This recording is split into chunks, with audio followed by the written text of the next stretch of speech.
Role-playing games allow us to inhabit characters with a level of detail most games don't let us. But sometimes, they don't make them right. Starting off with number 10, when there's no way to skip cutscenes or advanced text boxes automatically. So RPGs are a wide-ranging and varied genre, but one constant in all of them is the cutscene. Even if they're short, if you're playing an RPG, 9 times out of 10, there's gonna be cutscenes, and more often than not, there's gonna be a few pretty long ones. And even if they don't have full-blown cutscenes in them, there's going to be at least a lot of dialogue. Like, a good story is really important for a great RPG, but if you're playing through the game a second or third time and you just don't care, then being forced to watch the sometimes extremely long cutscenes can be a big chore. It's especially bad when you die right after a cutscene and you're forced to watch it again because you can only save before the cutscene starts. It's something that, it's not inherent to every single cutscene, but sometimes that's how the chips fall. And it's definitely less of an issue with modern games. Like, most RPGs nowadays give you some way to skip cutscenes now, but there's still a lot of games that don't. And while it's not quite as annoying as not being able to skip cutscenes, the fact that many RPGs don't give you the option to automatically advance text boxes can be really annoying. The only input you've got during these scenes is just press X to go to the next text box, and these things can go on for a really long time if you're playing a really long-winded RPG. It's just a game forcing you to keep your hand on the controller even though you're pretty much doing nothing. A lot of RPGs give you the option to auto-advance, so it only makes the ones that don't do this stand out all the more these days. There's really no reason not to have these basic features appear in an RPG anymore, and it totally sucks when they're not there.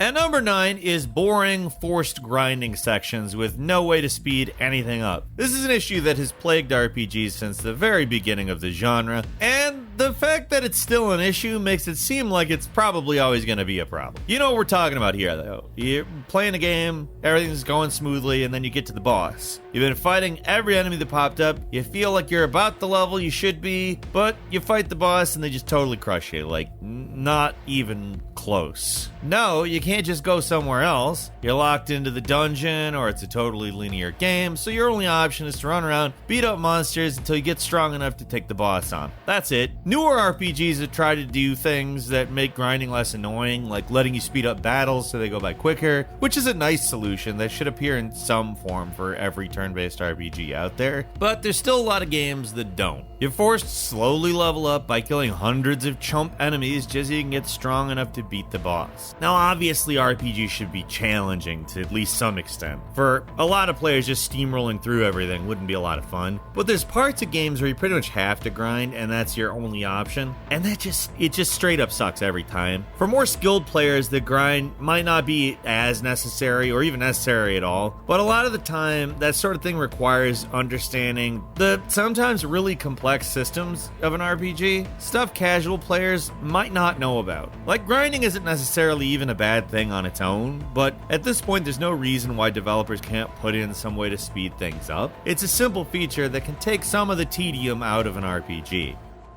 And number 8 is awkward or overly complicated menus. If you're playing an RPG, you're going to be spending a lot of time in menus. That's just part of the game. You're sorting through equipment, you're leveling up stats, you're checking the available quests, you're looking at the map. You spend so much time on menus that it's kind of shocking how many games don't have very good menus. And we don't mean every game. There are a lot of recent games that are much better about this, but there are enough bad or annoying ones out there where developers are still making all the same mistakes. One of the worst we can remember is the Mass Effect console menu, which is just a total mess. Trying to sort through items was such a pain because it was a big list that you'd have to scroll through. But Mass Effect Andromeda's menus, you'd think, new generation, benefit of learning from mistakes of the past, starting from scratch, new series, new everything. They managed to make them worse, though. Just trying to navigate through all this stuff is a huge pain. Another recent RPG with a baffling menu system I can remember is Xenoblade Chronicles 2. Like, there's so many nested options hidden around that it makes doing some fairly basic stuff really annoying. And if you quit the game and come back to it after a few months, you're completely lost looking at this stuff. In general, menus and games are getting better, unless you really hate virtual mouse navigations, which a lot of games are doing now. But a lot of developers seem to make a lot of seemingly easy to fix mistakes when it comes to UI design.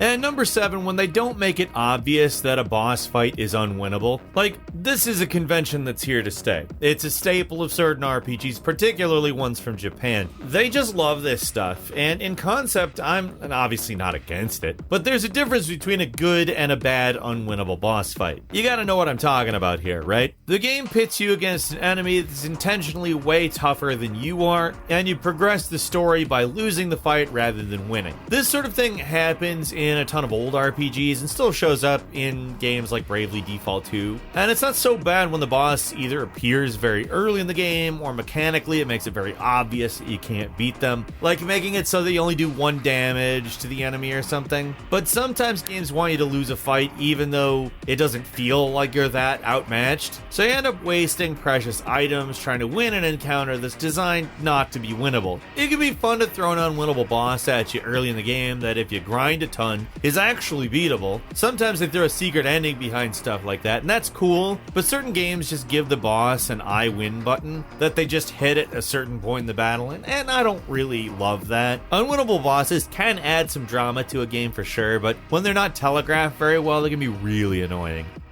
And number 6 is out of control level scaling. Like, level scaling in general is kind of a dirty word when it comes to RPGs. Like, there's a lot of players who hate this mechanic when it appears in certain games. Basically, how it works is that as your character gets stronger, the enemies get stronger to compensate. For certain games, this sort of thing can actually kind of keep a game entertaining and make it so enemies don't become total pushovers at any point. But on the flip side, it makes it so that everything can, and often does, just feel the same. When there aren't occasional spikes in difficulty and everything's just a flat curve, it can make a game feel boring and samey. But level scaling is at its worst when the system is fundamentally flawed. Probably the most obvious example is Elder Scrolls Oblivion, when the level scaling system will, if you level up a little bit too much, turn enemies into brick walls of HP that are really tedious to take down. Fallout 3 has the issue to a lesser extent as well. Later games in the series for both are way better about it, but man, were all those rad scorpions annoying to deal with after a while in Fallout 3. You're actually just making the game harder for yourself, gaining levels, which, incentivizes you not to. This sort of thing is frustrating to deal with, on top of just not making a lot of logical sense. Gaining experience should make your character stronger instead of making everything else stronger, right? You're the canonical hero who can beat up a god, but random enemies are smacking you around with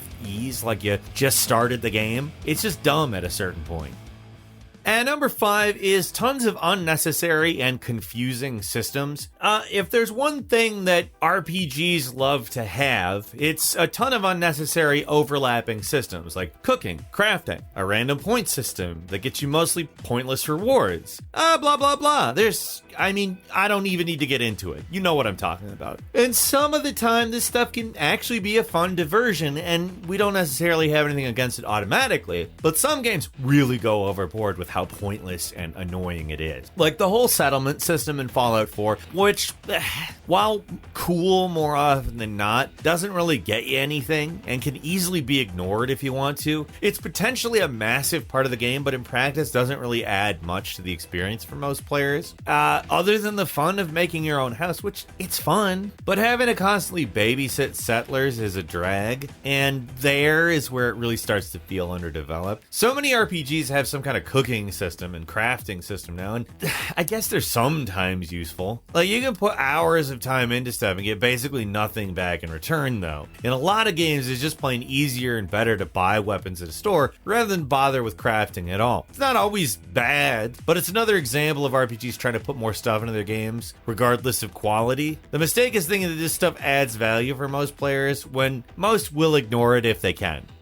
And number 4 is filler side quests. Like, some game designers must feel there's some kind of like quota for game content they have to reach, and I get it. We do see a lot of game reviews out there complain about not having enough content, but it's usually because the content isn't satisfying. Like, a really short game can be enough content as far as I'm concerned if it's satisfying content. Overcompensating by just loading your not particularly great game up with content isn't the solution, though, because so many RPGs have a boatload of totally forgettable and uninteresting content in them. Good RPGs even. Like, for certain games, side missions can be almost as good as the main missions in a game. See The Witcher 3 for that. But for every game that has actually good side quests, there's 10 that have have totally boring ones. We've all been there. You enter in a new town, there's tons of little exclamation points everywhere on the map. Every single person gives you a little request, get like 5 bear pelts or deliver some letter to somebody. Oh, my lost love, can you bring this letter to them? It's like, why are you asking me? I've been walking all damn day. It's just really basic, boring crap though. JRPGs are still pretty lousy with this kind of quest design, but a lot of Western RPGs can be just as bad. Like Assassin's Creed Odyssey and Cyberpunk, one of which I would call a really good game. The other is alright. Both are filled with meaningless side quests that send you to clear out a small base or something. That's like it. And we can't forget those awesome Radiant quests in Bethesda games. At least those are pretty easy to ignore most of the time.